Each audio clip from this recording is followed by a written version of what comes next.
Hello again, everyone.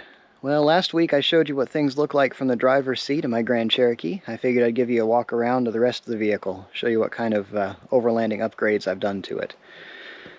So this is my rig. It's a 2018 Grand Cherokee. I bought it new, and I bought it stock. I chose not to get the air suspension upgrade that it originally had because at the time there was no way to disengage it. So I wanted to make sure I could put a lift on there and not have to worry about those particular problems. So I got the standard suspension, but did get four-wheel drive. So at the time I built this, or did all the upgrades for it, I was planning a trip to Alaska. I wanted to make sure that I was ready for whatever I might come across. The other thing that was interesting about that set of upgrades was the market in the US really didn't exist to a great degree at the time. Now, or at least I wasn't able to find much. So most of the parts that I found were Australian, and had to have those shipped overseas to get them here. So, let me show you what I did. The first upgrade I did was installing a ham radio. I wanted the ability to communicate with other people who might be traveling with me, and I wanted something that had a little more reach than a CB.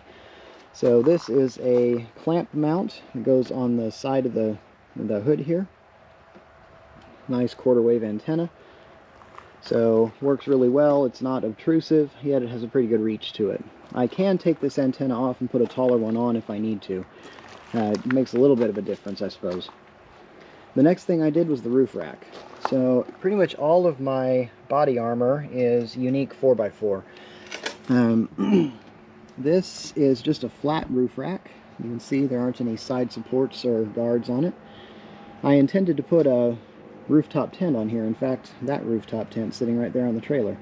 And it was up here for a while. I just decided I didn't like it here the entire time I was driving and not camping, so I moved it. But right now, we've got a 175-watt solar panel up here, and there, right across from it, I think right in there, you can see is the external antenna for my cell phone booster. The snorkel is a Murchison snorkel. There was one other company that made a snorkel for this rig, but I liked the way this one looked. It really followed the body lines and isn't terribly obtrusive, yet it is fully functional. The rock guards here on the side with the step, mainly I put those there because I wanted some extra support and extra protection from rocks that I might kick up with the front tires. I did put a 2 3/4 inch lift on here. It was the biggest lift available for this system at the time. The lift was also a Murchison design, and then I went up one tire size, so these are about the equivalent of 33-inch tires on here. I swapped out front and rear bumpers. So up front, we went with the full grill guard, and I already had the adaptive cruise control as well as the parking sensors front and rear. I don't use the sensors very much, but they do work with these bumpers, or at least I've found that they do. So you have extra lighting down low on the bumper. We've got replacement fog lights, and then you've got new turn signals because the grill guard kind of gets in the way of the ones that were already on the vehicle. This is a winch bumper, so I've got a Xeon 10,000 up in there. I did have to move the control box. I'll show you that here in a little bit, what it looks like under the hood. And then you can see here in front, we've also got a light bar. This is a rigid, curved light bar. Throws plenty of light out forward. Definitely doesn't cause me any trouble. Okay. Around back, we've got a few more upgrades. So here again, we've got the unique rear bumper. I've added a few things to it. So it came with dual swing outs. So it's designed to be able to put a spare tire on both sides. Or you can put a spare and whatever other gear you might have. So the way this is designed, the round stuff here came with it. So this flag piece that kind of comes out, up and across was part of the bumper. Everything that's not round, I added to it. So here we have the satellite phone antenna. So this is the main antenna up here, and then down here is the GPS antenna that goes with it. The way this bumper was designed, it's supposed to have replacement lights that connect to your trailer harness down here. Now the ones that came with it were supposed to take up this entire space. The problem is, because of the way my sensors had to mount at the time, you can see here that the sensor came out into the space where the light was supposed to be, so I wasn't able to mount the light here the way it should have been. Now, I think the newer models have a way to fix that problem. Either they move the light location or you can flip the sensor upside down. But because of the way mine had to go in, that's what I was stuck with. So I chose these lights just to give me something back here. But you'll see I did add some extra trailer lights to this just to make myself more visible from behind. Here also, you've got new backup lights. These are floodlight design. They definitely light up the area behind the vehicle. It's really nice to have them back here. Over here on this side, I chose not to go with a second spare tire.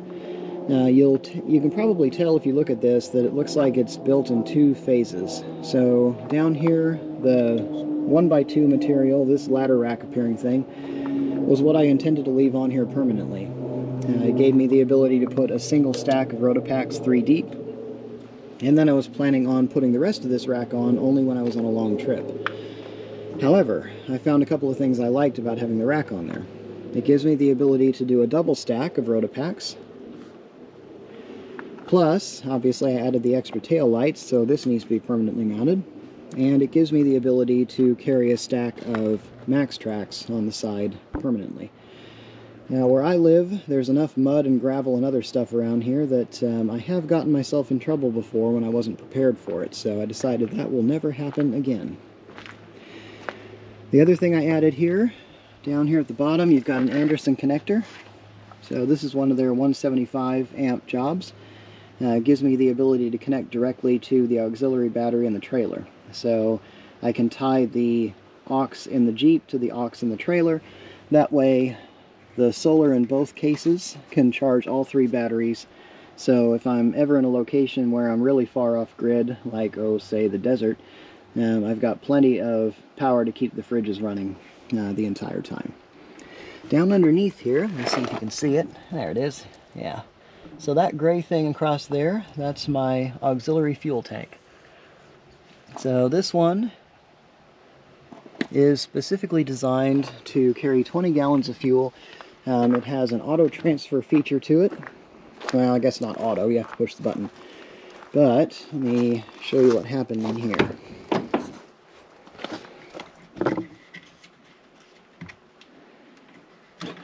There we go. Okay. So, these originally came with a filler neck that didn't have a cap on it. So I had to replace that. And what we have here is 2 openings. So the one up top fills the primary tank, the one on the bottom fills the auxiliary tank.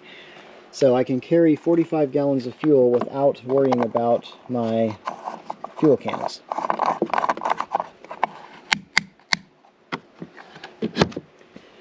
There's a fuel pump mounted up behind the wheel liner up in here, and that connects to the switch system that I showed you last time. So it gives me the ability to transfer fuel either stationary or while I'm driving.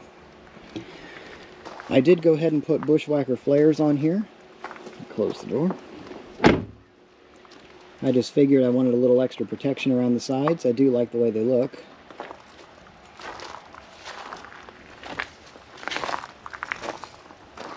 Let's see, one other comment I wanted to make for you. If you notice, see the spacing there between the fender flare and the bumper? Well, I got rear-ended shortly after I put this bumper on here. I was really glad it existed. The flexing of the back of the body here was able to pop the back window, but aside from that, there was really no damage done. So definitely protective. It did bend the bumper in the process, which is why those don't line up anymore. When I first built it, I definitely cut that flare out to match the location of the bumper. You can also see over here where the wiring came out of the original bumper and goes down to where the sensor is now. So this was completely hidden by this. It was sitting up here. So you can see the difference when you damage one of these. But I figured, especially since I was going to have another one shipped, it didn't make any sense to me to worry about it. The thing still works fine, and I don't care if it looks like it's been hit. Honestly, that's part of having a Jeep. So let me show you what it looks like on the inside, and then we'll cover the hood.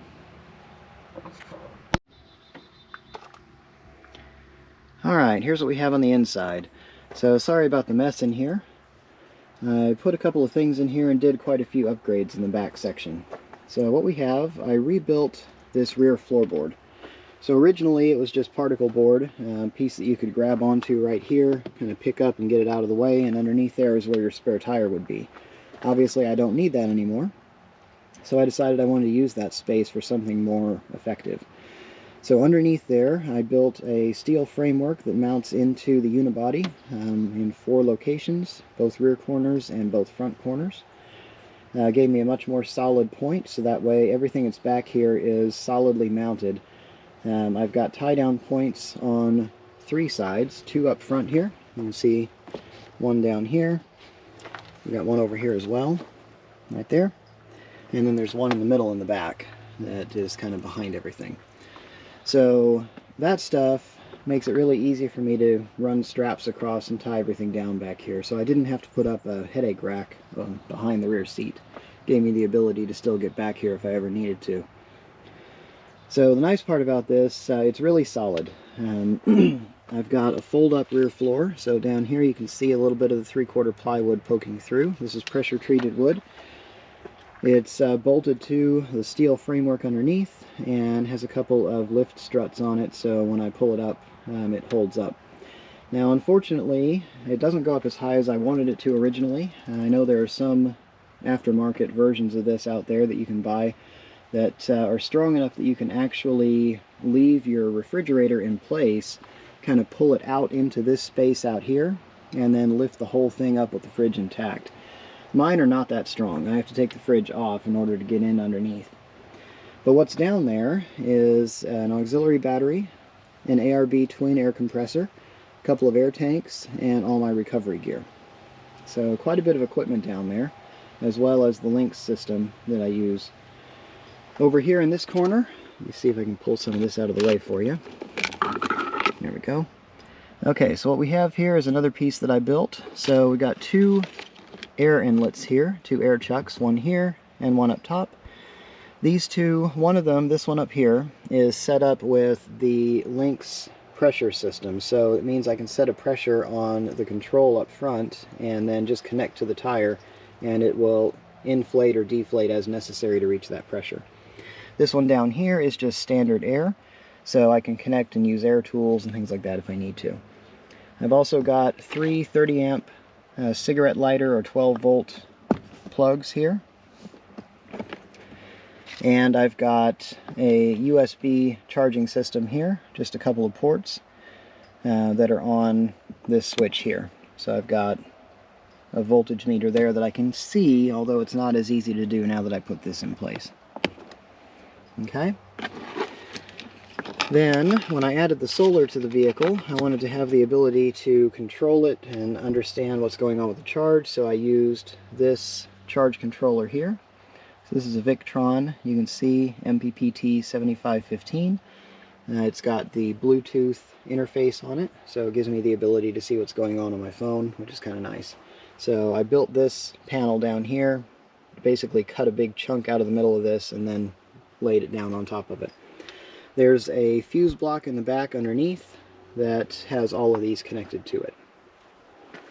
So over here what we have, this is a National Luna refrigerator. It's a single compartment on a slide. So I built kind of a lifted area to put the slide on. You can see here we've got some 3-inch angle iron on both sides bolted down to the plywood, and then this slides out. And then let me slide this one out for you.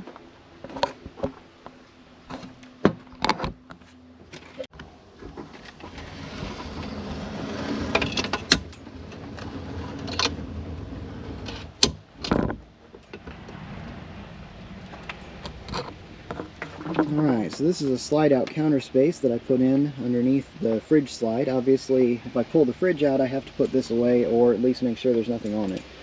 But this gives me the ability to cook here. This is pretty solid. It can move a little bit, but once this is locked in, there we go. Now it's much more solid. And it's going to hold still there. So originally I was doing all my camping just out of the vehicle here. I've since built the camping trailer, so I don't use this feature quite as often, but it's still kind of nice to have it, so I haven't removed it. Obviously, we've got the fridge here. Let me see if I can pull this out one-handed. Nope. Here, I'm going to set you down.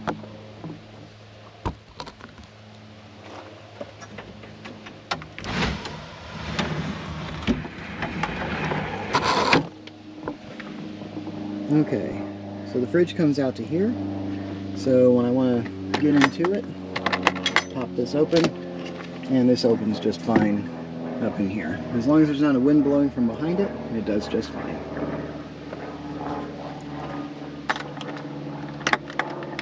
It's actually the second refrigerator I've purchased for this. It was the first one. I was disconnecting it from power when I didn't need it, not thinking about the fact that the oil was going to drain out of the compressor and the bearings were going to seize up on me. So this one I leave running all the time. Now a couple of other things I've added to it. I'm going to go ahead and put this away, and I'll show you other additions to the back of the vehicle here.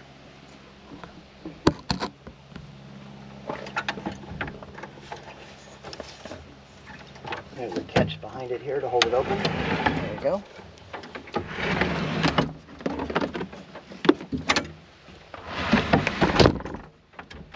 There we are.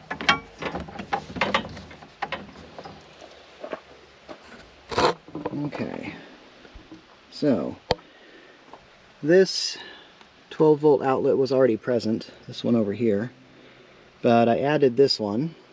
It's another 10 gauge 30 amp circuit. Gives me the ability to run the fridge no problem, and it's connected to the fuse block that's up underneath. Then I added in these yellow lights on that side and that side. I chose yellow just to try to keep the bugs down a little bit. Again, figuring if I was going to be cooking back here, I wanted to have some kind of light and didn't want to be attracting too many insects to the food. So there's the back. Let me see what else I need to show you.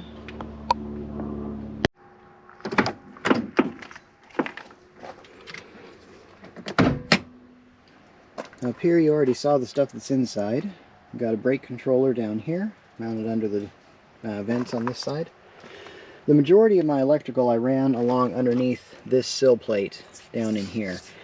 It was easiest to do when it came to getting things up to the front and trying to run things from the back of the vehicle up here under the dash. I did do some work up under the middle, but really the easiest way I found to get electrical into the center console from the back of the vehicle was to run up here. There are a couple of openings where the carpet sits a little higher up under this seat, so you can go across in there and then come up underneath the console for controls and switches and the light.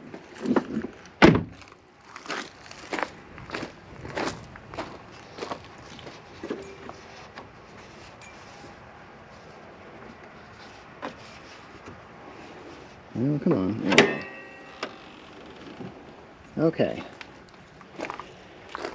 So, because I used a hidden winch mount, I needed a place to put the controller. So here we have it here. There's the winch control box. So this whole system here is something that I assembled. It wasn't original for the vehicle, obviously, and I just needed some extra space up here in order to mount things. So what we have, the auxiliary battery, the wiring for that comes in underneath here. So I think you can see this here. There's the negative, and then sitting inside this flexible conduit is the positive from the auxiliary battery. So these are connected up here. So I put in an extra terminal here for a positive, and then I tied into the negative terminal as well. So this one is your original access to the primary battery for jumping purposes. So I brought power forward out of that and came up to this positive terminal that I installed here. So here's what we have. We've got a positive and a negative terminal here. The negative is back in here, you can just see it. We've got the winch control box. This is the secondary starter relay that I told you about. This is the one that's the front switch inside. Gives me the ability to get a high amperage connection between the positive on both auxiliary and primary batteries. That way if I ever need to use the winch at full power, or if I need to jump the vehicle from itself, I can do that. Up here we've got a 9-circuit waterproof fuse block that gives me access for things I might want to add to the auxiliary system from up here. Obviously I've got another one of these on a larger design back in the back, but I didn't want to have to run individual circuits all the way back to the auxiliary system in the back of the vehicle. Yes, there are versions of an AC compressor mount, an air compressor mount that you can put in here. I chose not to do that, and again, when I was building this, a lot of that stuff didn't exist. Then, the other thing I did, if you'll notice, there's a big hole in here. So this is where the air intake used to come up. So the air would come in through here. There was a plastic duct system that would come down here and attach to the box right behind my hand there. Instead, this is a piece of plastic connected to metal that has my connection to the snorkel. So this is a fully functional snorkel. It's not just there for looks. So the nice part about this, it gives me the ability to have a lot of functionality up here without taking up a lot of extra space. So this here is my battery isolator. It's automatic. Whenever the voltage on either the primary or the auxiliary rises above 13, that engages and ties the two together. The nice part about that, it means that I can charge both batteries from the solar, and it's all automatic. So if I'm in a situation where I'm out in the sun, the solar panel will definitely raise the auxiliary to 14 volts. That's a standard charging voltage it's set at. So I can then charge both primary and auxiliary batteries no problem. The only time it shuts them off is when the refrigerator is drawing power off of it. Then it will turn off the connection between the two batteries.